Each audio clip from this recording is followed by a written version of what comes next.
अस्सलामुअलैकुम। तमाम देखने और सुनने वालों को वकार वेल विशर में खुश आमदीद कहता हूँ और अपनी क्लास का आगाज़ हदीस करीम से करते हैं। नबी करीम सल्लल्लाहु अलैहि वसल्लम ने इरशाद फरमाया कि जो किसी तंगदस्त के लिए आसानी पैदा करेगा, अल्लाह पाक उसके लिए दुनिया और आखिरत में आसानी पैदा करेगा। प्यारे बच्चों, वीडियो को शुरू करने से पहले कमेंट सेक्शन में लाजमी बताएं कि आप हमारी वीडियो कहाँ से देख रहे हैं और आपके स्कूल में पढ़ते हैं। तो चलते हैं अपने क्वेश्चंस की जानिब। क्वेश्चन नंबर वन आपके पास है कि draw the following vectors. Question में पहले दिया हुआ है कि 10 Newton force along x axis. Simple हम पहले एक छोटा सा ग्राफ बना लेते हैं।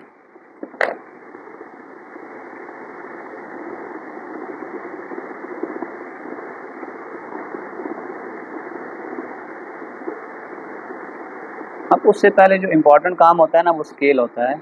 अगर हम ये कह देते हैं कि स्केल सपोज कर लेते हैं कि 2 newton is equal to 1 centimetre, तो अगर हमने 10 न्यूटन बनाना होगा तो ये फिर आपके पास आ जाएगा 5 सेंटीमीटर आ जाएगा। उसने हमें ये कहा था कि 10 न्यूटन अलोंग एक्स एक्सिस। अब ये आपके पास एक्स एक्सिस होता है। अगर हम 10 न्यूटन को देखेंगे तो ये हमने कहा है कि ये 5 सेंटीमीटर के बराबर होता है। तो अगर हम इस स्केल को यहाँ से मेजर करेंगे तो ये कुछ यहाँ पे आ रहा है। ये वाली जो लाइन आपके पास रिप्रेजेंट हो रही है, ये आपके पास आ जाएगा कि 10 Newton force along x axis. बस हमने यही चीज़ ड्रा करनी थी इसके पहले पार्ट में। दूसरे पार्ट की तरफ चलते हैं। अब पार्ट नंबर 2 में हमें ये कहा जा रहा है कि 50 metre velocity at angle 150 degree with x axis. सबसे पहले हम स्केल लेट कर लेते हैं कि अगर हम कहते हैं कि 10 metre per second is equal to 1 centimetre, तो ये 50 है, तो अगर हम दोनों तरफ 5 से मल्टीप्लाई करेंगे तो ये आ जाएगा 50 metre per second is equal to 5 centimetre. अगर हम थोड़ा सा यहाँ पे इस ग्राफ को रिप्रेजेंट करने की कोशिश करें, अब आपने थोड़ा सा पहले एंगल का कॉन्सेप्ट समझना है। यहाँ पे आपके पास जो होता है 0 डिग्री, ये आपके पास होता है 90 डिग्री, यहाँ पे होता है 180 डिग्री, यहाँ पे होता है 270 डिग्री और यहाँ पे होता है वापस 360 डिग्री। अब देखें, हमने 150 पे जाना है। इसका मतलब अगर यहाँ से यहाँ तक जाते हैं तो ये तो आपके पास 90 तक हो जाएगा, तो हमें थोड़ा सा आगे और जाना पड़ेगा। तो अगर हमने एग्जैक्ट मेजर करना होगा तो हम डी या कंपास का भी इस्तेमाल कर सकते हैं। तो हम यहाँ पे एग्जैक्टली डी को मेजर करेंगे। जहाँ पे ये सेंटर पॉइंट आ रहा है, यानी जहाँ पे ये लाइन आपस को इंटरसेक्ट कर रही हैं, इस जगह आपने इधर रखना होता है। और ये आपके पास 150 का एंगल बन रहा है यहाँ पे। तो इसको आप पहले डॉटेड लाइन से रिप्रेजेंट कर लें थोड़ा सा।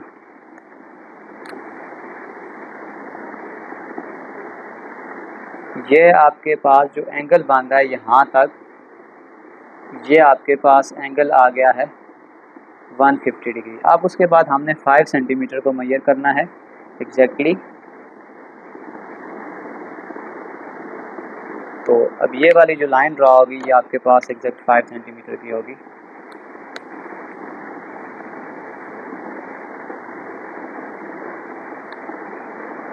तो ये आपके पास जो यहाँ तक पॉइंट बन रहा है, ये आपके पास आ जाएगा 5 centimetre which is equal to 50 metre per second along 150 का एंगल। ये जो यहाँ से यहाँ तक एंगल बन रहा है ये आपके पास 150 का आ जाएगा। तो ये चीज़ हमने इसमें ड्रा करनी थी। इसके थर्ड पार्ट की तरफ चलते हैं। पार्ट नंबर थर्ड में हमें ये कहा जा रहा है कि 220 मीटर डिस्प्लेसमेंट टूवर्ड्स नॉर्थ।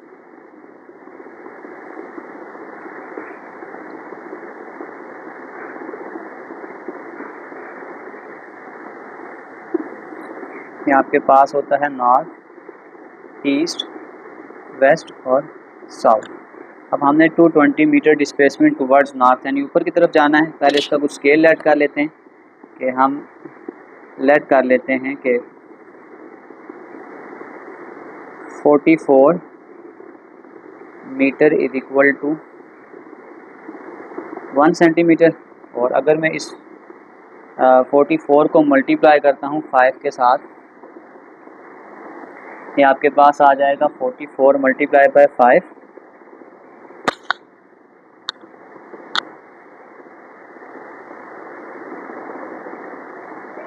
तो अगर मैं इन दोनों तरफ 44 मल्टीप्लाई 5 कर दूंगा तो ये आपके पास आ जाएगा 5 सेंटीमीटर, यानी कि 220 metre displacement is equal to 5 centimetre. तो बस हमने इसको 5 सेंटीमीटर स्केल के साथ इसको मेजर करना है। तो ये आपके पास आ जाएगा यहाँ से। इसको मैं कलर चेंज कर देता हूँ ताकि ये इसके साथ मिक्स ना हो जाए।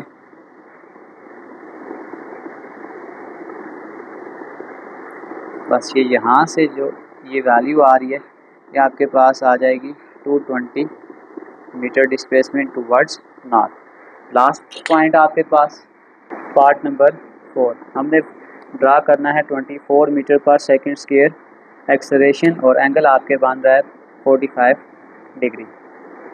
तो अगर हम सबसे पहले एंगल को डिस्कस करें तो एंगल आपके पास मैंने आपको कहा था ये 90 है, ये 0 है। तो इसका जो बिल्कुल हाफ बनता है ना दरमियान में, ये आपके पास जो एंगल बन जाएगा वो आपके पास आ जाएगा 45 डिग्री। अब पहले हम इसका कुछ स्केल ऐड कर लेते हैं। अगर हम स्केल की बात करें तो अगर हम ये कह दें कि 6 metre per second square is equal to 1 centimetre, तो 6 को 4 से मल्टीप्लाई करेंगे, ये आ जाएगा 4 multiply 6 metre per second square is equal to 4 centimetre. 24 metre per second square is equal to 4 centimetre. तो हमने सिंपली क्या करनी है, 4 सेंटीमीटर की लाइन को ड्रा करना है।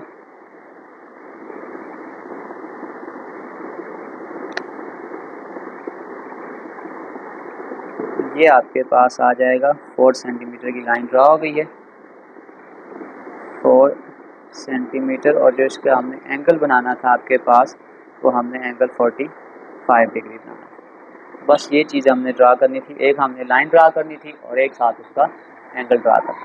चलते हैं क्वेश्चन 2 की जानिब।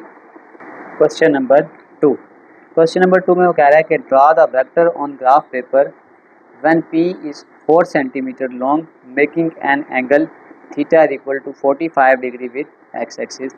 यानी जो डाटा हमें गिवन है कि वेक्टर P आपके पास 4 सेंटीमीटर है और जो थीटा है वो आपके पास 45 डिग्री है विद x एक्सिस। तो हमने 1 बाय 1 ये चीज़ें ड्रा कर दी हैं।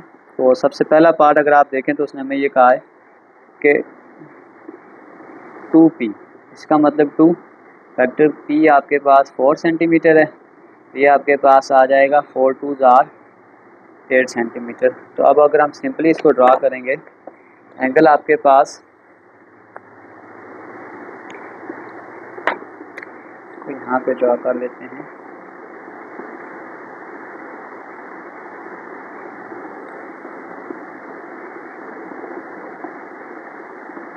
देखिए ये याद रखने की जो 45 होता है ना, ये बिल्कुल मिड से इसको क्रॉस करता है क्योंकि ये 90 है। 90 का हाफ आपके पास जो बनेगा वो 45 है। लेकिन पहले हम इसमें से 8 सेंटीमीटर को मेजर करेंगे, फिर वहाँ से इसके एंगल को ड्रा करेंगे। ये अगर मैं यहाँ से इसको लेके आऊँ, ये तो ये आपके पास आ जाएगा 2P और ये जो एंगल आपके पास बन रहा है ये एंगल आपके पास आ जाएगा 45।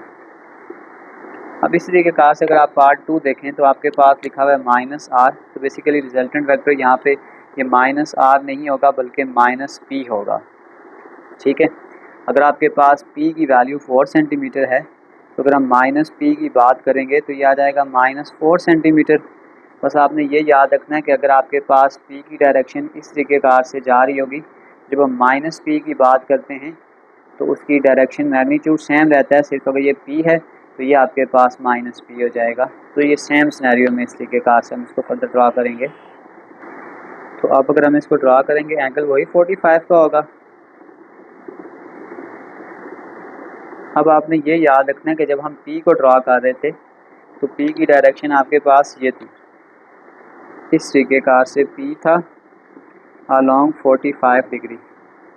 अब आपने इसकी डायरेक्शन पहले चेंज करनी है, यानी हम इसको इस नीचे से लेके जाएंगे, ठीक है।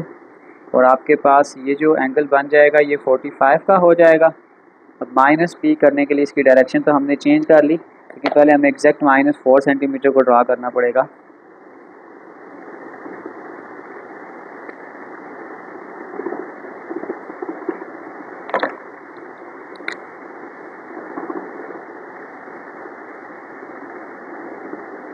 तो ये आपके पास बन जाएगा माइनस पी। पी की डायरेक्शन ये थी, जो माइनस पी सेम मैग्नीट्यूड लेकिन इसकी डायरेक्शन जो होगी वो ऑपोजिट हो जाएगी। थर्ड पार्ट, अगर मैं थर्ड पार्ट को सॉल्व करूँ तो आ जाएगा 0.5। पी वेक्टर की वैल्यू आपके पास 4 सेंटीमीटर थी। जब 4 सेंटीमीटर को हम 0.5 से मल्टीप्लाई करेंगे तो ये आ जाएगा 2 सेंटीमीटर। तो इसको मैं इसी ग्राफ पे ड्रा कर देता हूँ, सिर्फ ग्रीन से ड्रा कर देता हूँ। आपके पास 2 सेंटीमीटर आ जाएगा ये। तो ये जो ग्रीन वाली वैल्यू होगी ना, ये आपके पास इसका ग्राफ है कि ये आपके पास आ जाएगा 0.5 पी आपके पास जो आ जाएगा, ये इसका ग्राफ है। नेक्स्ट फोर्थ की तरफ चलते हैं।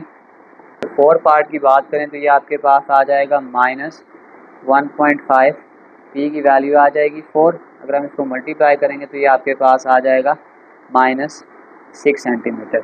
अब अगर हम इसको पहले ग्राफ ड्रा करते हैं तो आपने ये ध्यान रखना है कि जब ये यहाँ पे जा रहा है तो ये आपके पास एंगल आ जाएगा 45 डिग्री। अगर हम इसको यहाँ से पहले पॉजिटिव 1.5 ड्रा कर लें, 1.5 पी, तो ये इस तरफ जाएगा और इसका जो आंसर आपके पास मैयर होना चाहिए था वो 6 सेंटीमीटर होना चाहिए था। तो हमने सिंपली इसको 6 सेंटीमीटर मैयर करना है।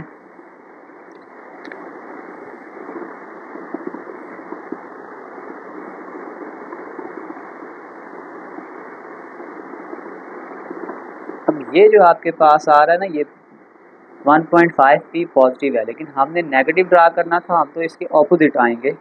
ऑपोजिट हमें इसकी तरफ ड्रा करना पड़ेगा 1.5।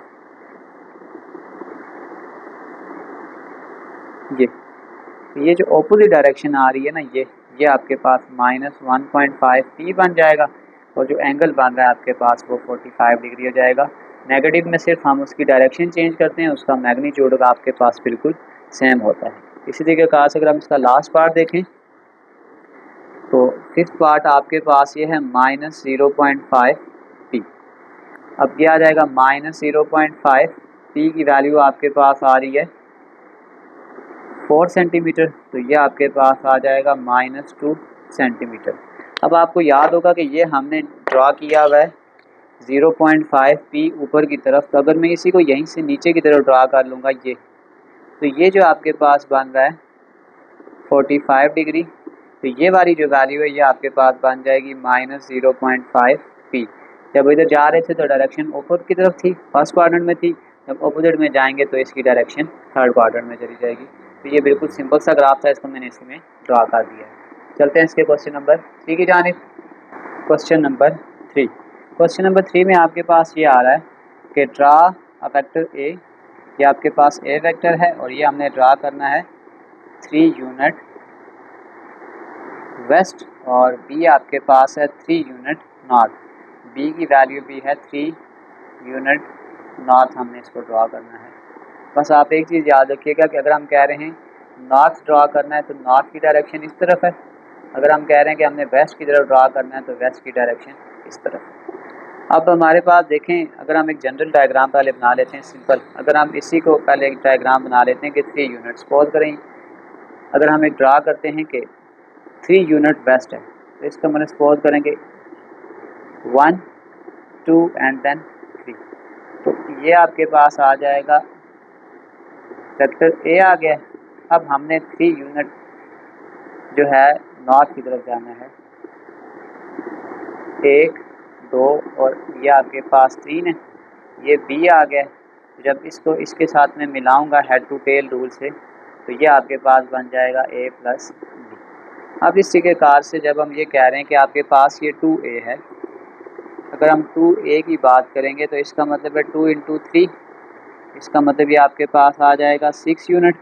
लेकिन उसने कहा था जो a हमने ड्रा करना है वो हमने ड्रा करना है वेस्ट की जानब। तो आप ये देख लें 1 2 3 4 5 6। तो यहाँ तक आप यूँ समझ लें कि हमने ड्रा कर लिया है 2a। अब इसके आगे b ड्रा करना है और b हमने ड्रा करना है 3 यूनिट। तो b की वैल्यू आपके पास आ जाएगी 1 2, ये 3 आ गया। ये हमने वेक्टर b ड्रा किया है और जब हम इसको आपस में मिलाएंगे by head to tail, rule, तो ये आपके पास बन जाएगा 2a प्लस b। ये हमारे पास इसका फाइनल आंसर है। चलते हैं इसके सेकंड पार्ट की जानिब। तो अब आपके पास है ये a माइनस 2b, इसका मतलब हम इसको यूँ लिखेंगे a plus minus into 2b आ जाएगा। अब आपने ये याद रखना है कि a आपके पास देखें कितना था, 3 यूनिट था। तो अगर हम a की बात करेंगे और a को हमने ड्रा करना था थ्रू वेस्ट, 1 2 एंड देन 3, ये आपके पास आ गया a। अब देखें 2b अगर हमने जाना था नॉर्थ की तरफ, लेकिन ये माइनस 2b है। अगर आपके पास इस डायरेक्शन में 2b है तो जब माइनस 2b होगा तो उसकी डायरेक्शन हम चेंज कर देंगे इस तरीक़ेकार से। तो 2b से मुराद ये हो जाएगा कि -2 इंटू 3, 3 2 ज़ार, यह आ जाएगा -6। तो डाउनवर्ड की तरफ आएँ, 1 2 3 4 5 6, तो ये आपके पास बन गया है -2b। तो जब हम इसको लास्ट में आपस में मिला देंगे by head to tail rule, तो ये आपके पास बन जाएगा a माइनस 2b। अगर ये प्लस 2b होता तो फिर हम ऊपर की तरफ जाते, क्योंकि ये -2b है तो हम इसकी डायरेक्शन को क्या कर देंगे, चेंज कर देंगे। थर्ड पार्ट, तो अब अगर हम पहले 3a ड्रा करेंगे, इसका मतलब 3a की वैल्यू आपके पास 3 यूनिट है, तो ये आ जाएगा 3 3 ज़ार 9 यूनिट अलॉन्ग। ये हमने इसको वेस्ट ड्रा करना है।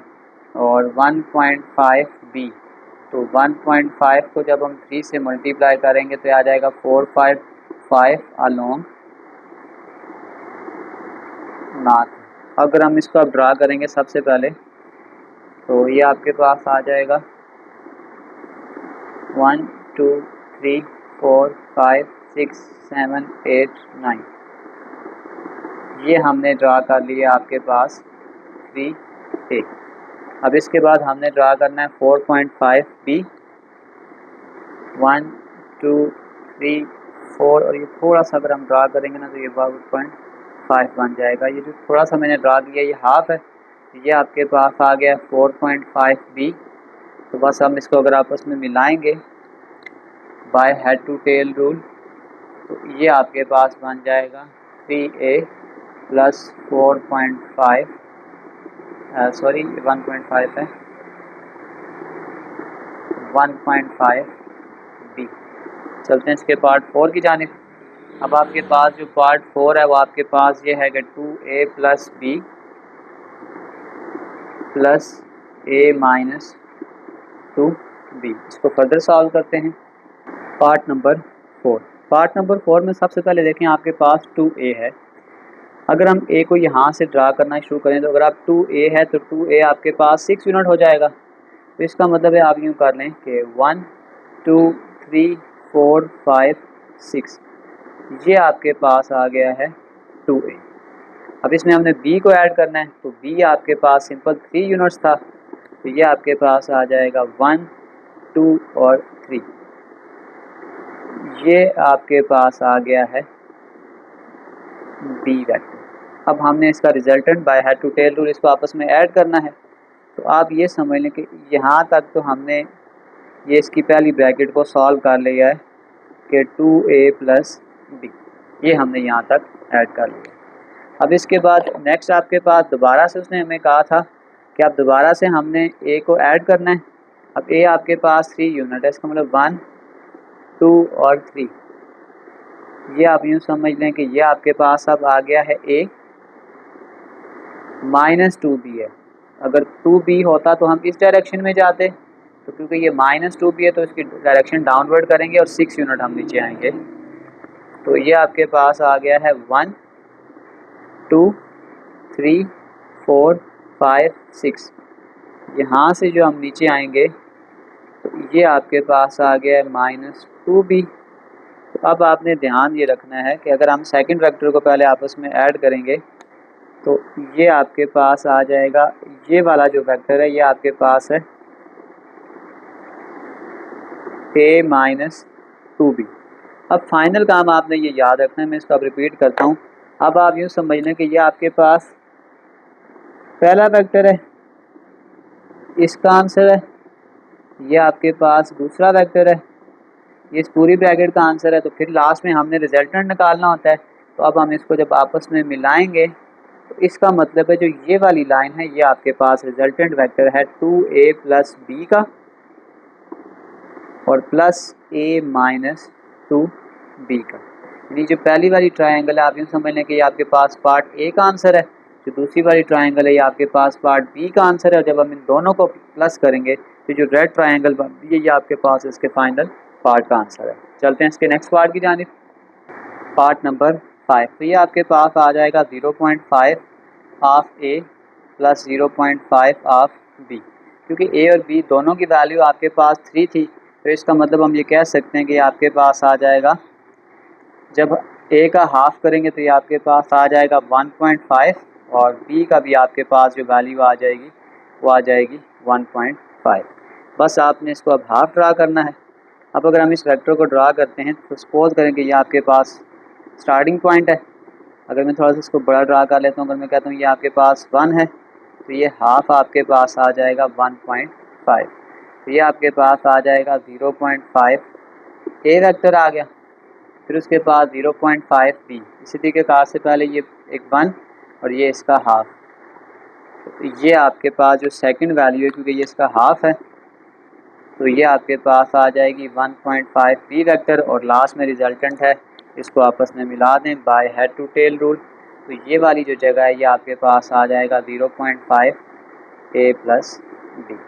नेक्स्ट पार्ट अगर इसका देखें तो आपके पास 6 पार्ट है, वो आपके पास है 3a माइनस 2b। अब आपके पास जो ए वेक्टर है वो 3 यूनिट था तो हमने सिंपल क्या करना है, अगर ये हमारा स्टार्टिंग पॉइंट है तो देखें 1 2 3 4 5 6 7 8 9। तो यह यहाँ से यहाँ तक आपके पास आ गया है 3a। अब क्योंकि ये माइनस 2b है तो इसका मतलब ये यूँ लिखा हुआ है 3a plus minus 2b। Minus 2b downward की तरफ अब हम जाएंगे क्योंकि उसकी डायरेक्शन चेंज हो जाएगी। तो b आपके पास 3 यूनिट था तो 3 2 आर माइनस 6 1 2 3 4 5 6। तो ये आपके पास आ गया है माइनस 2b। बस लास्ट में आप इसको मिला दें by head to tail rule तो ये इसका रिजल्टेंट वेक्टर आ जाएगा 3a माइनस 2b। ये इसका फाइनल आंसर है। 7 पार्ट अगर हम 2a यूनिट लिखेंगे तो आ जाएगा 2 मल्टीप्लाई 3, यह आ जाएगा 6 यूनिट। और अगर हम 2.5 b करेंगे तो आ जाएगा 2.5 मल्टीप्लाई 3 तो ये आ जाएगा 7.5 यूनिट। तो इसका मतलब ये है, देखें 2a आपके पास, तो ये अगर आपके पास सपोज अगर हम यहाँ से स्टार्ट करें तो हमने 6 यूनिट जाना है 1 2 3 4 5 6। ये आपके पास आ गया है 2a। फिर माइनस 2.5 है तो हम नीचे डाउनवर्ड की तरफ मुड़ जाएंगे 1 2 3 4 5 6 7 और थोड़ा सा पॉइंट में आगे कर देता हूँ, ये आपके पास बन जाएगा 7.5 यानी कि माइनस 2.5 b। बस इसको आपस में मिला दें तो ये आपके पास रिजल्टेंट वेक्टर बन जाएगा by head to tail rule 2a minus 2.5 b। अब आपके पास लास्ट क्वेश्चन इस पार्ट का, पार्ट नंबर 8, वो आ जाएगा 2a plus b minus a minus 2b। Part number 7, part number 7 में सबसे पहले आपके पास देखें आ रहा है कि 2a प्लस b। पहले हम इसको ड्रा कर लेते हैं तो ये आपके पास आ जाएगा 2a। सपोज करें अगर हम यहाँ पे हैं 2a से मुराद हो जाएगा 6 यूनिट 1 2 3 4 5 6। यहाँ से यहाँ तक जब हम जाएंगे तो ये आपके पास आ जाएगा 2a। अब प्लस b ऊपर की तरफ जाना है हमने नॉर्थ की तरफ तो ये आपके पास आ जाएगा b क्योंकि 3 यूनिट था तो 1 2 एंड देन 3। तो ये आपके पास आ जाएगा b यूनिट। तो आपके पास जो ये पहला आ जाएगा by head to tail rule तो ये आपके पास आ गया है 2a प्लस b। अगर मैं इसको फर्दर सॉल्व करूँ आ जाएगा माइनस a प्लस 2b। अब यहीं से आगे फर्दर हमने इसको फिर ड्रा करना है माइनस a। अब देखें आपके पास जब हम a जा रहे थे तो इस तरफ था तो माइनस a होगा तो इस तरफ आ जाएगा 3 यूनिट हमने जाना है। तो 1 2 3 ये आपके पास आ गया है -a प्लस 2b। 2b से मुराद आपके पास 6 यूनिट है। तो 1 2 3 4 5 6 ये यहाँ तक आपके पास आ गया है 2b। तो जो फाइनल आंसर आपके पास इसका आ जाएगा by head to tail rule, ये आ जाएगा -a प्लस 2b। अब आपने गौर करना है कि हमारे पास जो फाइनल आंसर है पहली ट्रायंगल का जो रिजल्टेंट वेक्टर था वो आपके पास ये ब्लैक वाला है और सेकंड का ब्लैक। इसका मतलब है अगर हम फाइनल आंसर देखेंगे तो पहला वेक्टर हमारी पहली ब्रैकेट का आंसर ये जा रहा है, दूसरी ब्रैकेट का आंसर ये जा रहा है। तो लास्ट में हमने क्या करना होता है, इनको आपस में जमा करना होता है by head to tail rule. तो ये आपके पास फाइनल आंसर जो हमारे पास आ जाएगा ना 2a plus b minus a minus 2b। तो ये जो ग्रीन वाली लाइन है ना ये इसका फाइनल आंसर है। तो ये आपके पास क्वेश्चन नंबर 3 कंप्लीट सॉल्व हो गया है। चलते हैं इसके क्वेश्चन नंबर 4 की जानिब। Question number 3। क्वेश्चन नंबर 3 में हमें कहा गया कि in the figure direction of a is 4 centimetre square unit to the right. यानी ए आपके पास है कि 4 यूनिट राइट और 3 square unit up, 3 unit up जा रहा है। कह रहा है find the relation of other vector with A. हमने इस डायग्राम का रिलेशन इसके साथ डालना है। तो अगर आप सबसे पहले देखें हमें एक चीज़ तो आइडेंटिफाई होगी कि अगर हम यहाँ से देखें तो ये 1 है और ये 2 है, ये हाफ है। तो इसका मतलब हम कह रहे हैं कि 1.5 यूनिट डाउन, एक तो 1.5 यूनिट डाउन जा रहा है और आपके पास 2 यूनिट लेफ़्ट जा रहा है, 2 यूनिट लेफ़्ट जा रहा है। और आप देखें इसकी डायरेक्शन भी क्या हो रही है, ऑपोजिट हो रही है। तो आप देख सकते हैं कि पहले आपके पास वो 4 यूनिट राइट था, ये 2 यूनिट लेफ़्ट है, यानी उसका हाफ हो गया। फिर वो 3 यूनिट अप जा रहा था, ये 1.5 यूनिट डाउन जा रहा है। तो इसका मतलब है अगर इस बी को मैं लिखूँगा इन टर्म्स ऑफ ए, तो सबसे पहले मैं ये कहूँगा कि ये ए का हाफ हो रहा है, यानी उसमें वो 4 यूनिट राइट था, ये 2 यूनिट लेफ़्ट हो गया। वो 3 यूनिट अप था, ये 1.5 यूनिट डाउन, यानी उसका हाफ हो रहा है। और साथ ही इसकी डायरेक्शन चेंज हो रही है। डायरेक्शन चेंज होने की वजह से मैं इसके साथ माइनस का साइन लगा दूंगा। तो यूँ हमने लिख लिया बी इन टर्म्स ऑफ ए। अब बिल्कुल तरीकाकार से अगर आप इसको देखेंगे तो आप ये देखेंगे ये 8 यूनिट लेफ़्ट आ रहा है, 8 यूनिट राइट आ रहा है और 6 यूनिट अप आ रहा है। अगर आप इसको उधर देखें तो वो 4 यूनिट था, ये 8 है, तो इसका डबल हो गया। ये 3 यूनिट अप था तो ये 6 यूनिट अप है। यानी ये अगर सी का रिलेशन हम यहाँ पे देखते हैं इन टर्म्स ऑफ ए, तो सबसे पहली बात है कि ये उसका डबल हो रहा है। और आपके पास देखें डायरेक्शन सेम होने की वजह से इसके साथ प्लस का साइन आ जाएगा, यानी आपके पास जो वेक्टर ए है जो सी है उसका डबल है। अगर हम डी की तरफ देखें तो डी आपके पास सबसे पहले तो आ रहा है 3 यूनिट डाउन,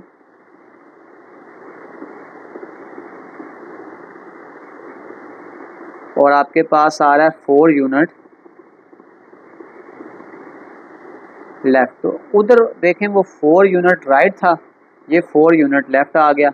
वो 3 यूनिट अप था, ये 3 यूनिट डाउन आ गया। साथ इसकी डायरेक्शन भी आपके पास क्या हो रही है, चेंज हो रही है। तो इसका मतलब है कि जो आपके पास डी वेक्टर है ये बराबर है -a वेक्टर के। सेम वही सिचुएशन है, सिर्फ नेगेटिव का साइन हमें ये आइडेंटिफाई कर रहा है कि इसकी जो डायरेक्शन है आपके पास वो चेंज हो रही है। नेक्स्ट पार्ट नंबर ई। पार्ट नंबर ई को अगर आप देखेंगे तो ये देखें 1 2 3 4 5 6 7 8 9। तो फिर हम ये कह रहे हैं कि यह आपके पास है 9 यूनिट अप, और यहाँ से देखें 1 2 3 4 5 6 7 8 9 10 11 12। तो ये आपके पास आ जाएगा 12 यूनिट राइट। तो यहाँ पे आप ये देखें ये 3 यूनिट अप था, ये 9 यूनिट अप है, तो 3 3s are 9। ये 4 यूनिट राइट था तो ये 12 यूनिट राइट है। इसका मतलब है अगर मैं ई को लिखूँगा इन टर्म्स ऑफ ए, तो फिर मैं ये कह रहा हूँ कि ये 3 का मल्टीपल है, ये आ जाएगा 3 इंटू ए। और साथ पॉजिटिव इसलिए कि आपके पास सेम डायरेक्शन है, जो डायरेक्शन इसकी है सेम ए की भी वही डायरेक्शन है। आप अगर मैं एक ई को कंपेयर करूं तो आप ई को देख सकते हैं कि यह आपके पास आ जाएगा 2 यूनिट, राइट, 2 यूनिट, राइट, और ये आपके पास आ रहा है 1.5 यूनिट अप, तो 1.5 यूनिट अप जा रहा है। तो यहाँ 4 यूनिट था, ये 2 यूनिट है, ये 3 यूनिट है, ये 1.5 यूनिट है। तो अगर मैं ई को लिखूँ इन टर्म्स ऑफ ए, तो ए का जो हाफ है वो आपके पास ई बन रहा है, तो ये आ जाएगा 1/2 ऑफ ए। सेम डायरेक्शन है इसलिए पॉजिटिव साइन ही लगाएंगे। अब अगर हम जी की बात करें तो ये देखें 1 2 3 4 5 और 6, तो ये आपके पास आ रहा है 6 यूनिट डाउन, और यहाँ पे आ रहा है 9, 1 2 3 4 5 6 7 8 और 9, तो ये आ जाएगा 9 यूनिट लेफ्ट। तो अब अगर आप देखें तो ये 6 यूनिट डाउन है, तो ये 3 यूनिट अप था, तो ये 6 यूनिट या डाउन है, यानी उसका डबल आ गया। यहाँ पे ये आपके पास 4 यूनिट है, तो ये आपके पास फिर 8 यूनिट होगा लेफ्ट। तो इसका मतलब है कि ये आपके पास अगर मैं जी को लिखूँगा इन टर्म्स ऑफ ए, तो सबसे पहले ये आ रही है कि ये 2 ऑफ ए है, यानी ए का डबल हो रहा है, और सिर्फ नेगेटिव साइन इसलिए कि वहाँ पे आपके पास डायरेक्शन इस तरीके से जा रही थी और यहाँ पे डायरेक्शन इस वजह से होने से, तो हम ये कह रहे हैं कि जो वेक्टर आपके पास जी है वो ए का डबल है, लेकिन आपके पास इसकी डायरेक्शन चेंज होने की वजह से हमने इसके साथ माइनस का साइन लगा लिया है। तो चलते हैं इसके नेक्स्ट पार्ट की जानिब।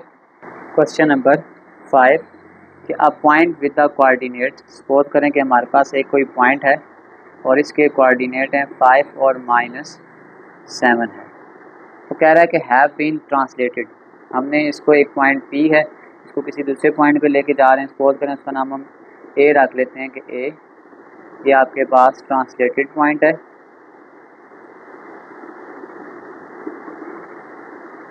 और उसके पॉइंट आपके पास है 0 -3।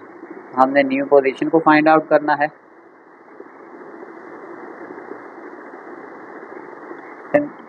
सिंपली इसकी न्यू पोजीशन को फाइंड आउट करना है, तो उसको हम यू वेक्टर का नाम देते हैं, पी वेक्टर प्लस ए वेक्टर, इनको आपस में ऐड कर लें, तो ये आ जाएगा 5 -7, और ए वेक्टर आपके पास आ जाएगा 0 और -3। अब इसमें ये होता है कि एक्स एक्सिस वाले वेक्टर्स को आपस में ऐड करना होता है और वाई एक्सिस के वेक्टर को आपस में ऐड करना होता है। तो ये आ जाएगा 5 + 0 -7 -3 आ जाएगा, तो ये आ जाएगा 5 और 7 और -3 आ जाएगा -10। तो ये आपके पास इसकी न्यू पोजीशन आ जाएगी। ये हमारे पास इसका आंसर है। क्वेश्चन नंबर 6 बिल्कुल 5 की तरह है कि सपोज करें हमारे पास एक वेक्टर P है, उसकी प्रीवियस लोकेशन है -5 और 4 है, और हमने इसको ट्रांसलेट करना है, नई पोजीशन पे लेके जाना है। सपोज करें उस वेक्टर को मैं ए का नाम देता हूँ और न्यू वेक्टर आपके पास है 4 -3। हमने क्या फाइंड करनी है, इसकी न्यू पोजीशन फाइंड करनी है। इस न्यू पोजीशन को यू वेक्टर का नाम दे देते हैं। तो अब हमने क्या करना है, सिंपल इनको आपस में ऐड करना होता है कि vector u = p vector plus new vector, यानी जो ट्रांसलेटेड होगा। तो p आपके पास है -5, 4, ए वेक्टर है आपके पास 4, -3। x को x में ऐड करेंगे और y को y में, x को x में और y को y में। ये आ जाएगा -5 + 4, यह आ जाएगा 4 -3। -5 में से +4 निकालेंगे आ जाएगा -1, 4 में से 3 निकालेंगे ये आ जाएगा 1। तो ये हमारे पास इसकी न्यू पोजीशन हो जाएगी आफ्टर ट्रांसलेशन। ये हमारे पास इसका फाइनल आंसर है। इसी के साथ एक्सरसाइज 7.1 क्वेश्चन नंबर 1 से लेकर क्वेश्चन नंबर 6 तक कंप्लीट सॉल्व हो चुके हैं। कमेंट सेक्शन में मैं एक लिंक डाल दूंगा, अगर आप इन नोट्स को PDF में डाउनलोड करना चाहें तो आसानी से डाउनलोड कर सकते हैं। आखिर में एक छोटा सा मैसेज अपने देखने और सुनने वालों के लिए, आपका शरारत करने वाला बच्चा कई बे औलाद लोगों का ख्वाब हो सकता है। आपका एक छोटा सा घर कई बेघर लोगों का ख्वाब है। आपकी थोड़ी बहुत सी दौलत कई कर्जदारों का ख्वाब है, और आपकी सेहत कई बीमार और मुहताज लोगों का ख्वाब है। लिहाजा आप जिस हाल में हैं अल्लाह ताला का शुक्र अदा करते रहें। शुक्र अदा करते रहेंगे तो अल्लाह ताला आपको और नवाजेगा। प्यारे बच्चों, मिलते हैं अगली वीडियो में, तब तक के लिए अल्लाह हाफिज़।